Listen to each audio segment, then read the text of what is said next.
Ed, were these job cuts unexpected and larger than we thought, or in line?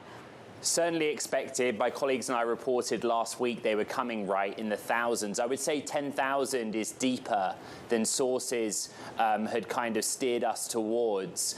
It's not just 10,000 jobs being cut, but Meta is also scrapping the 5,000 open roles that they were advertising for.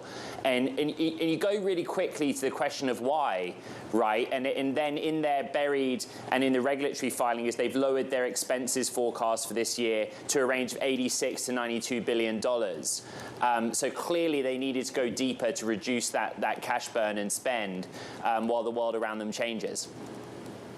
Mark Zuckerberg's outlook on the economy is, to put it mildly, a bit like the weather with you right now. Correct. A little downbeat.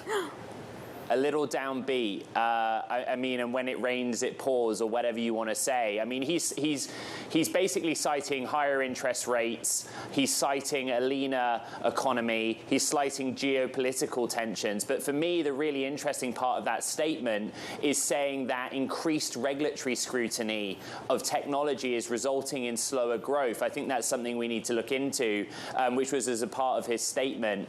Basically, the economy is worse than feared, and a lot of sources have been telling me inside the company, they've been worried. Morale is rock bottom right now inside of Meta. They knew these layoffs were coming, but I think they were worried that the economy would worsen, which would require Meta to take deeper action. And of course, they have. You look at the share reaction, investors, of course, are cheering it because they're getting exactly what they wanted. Ed, I have to wonder, is the rough economic outlook specifically a Zuckerberg Meta thing?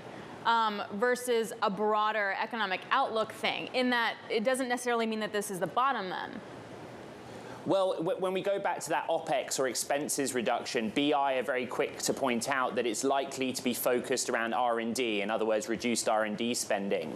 The story with Meta has been that investors lost patience on the very big losses from Reality Labs, which was the main unit driving the transition to the metaverse. At the same time, its bread and butter advertising continued to suffer. So when your top line growth is being eroded and your bottom line is being countered by deep losses in the thing you're working towards on a 10-year horizon, you're giving up. I think what's really interesting as well, sources were telling me that when all the hype around AI hit and Meta came out with Llama, its large language module generative AI tool, you know, inside everyone was like, oh, well, now we're pivoting to another thing, having already lost focus on Reality Labs and cut back there.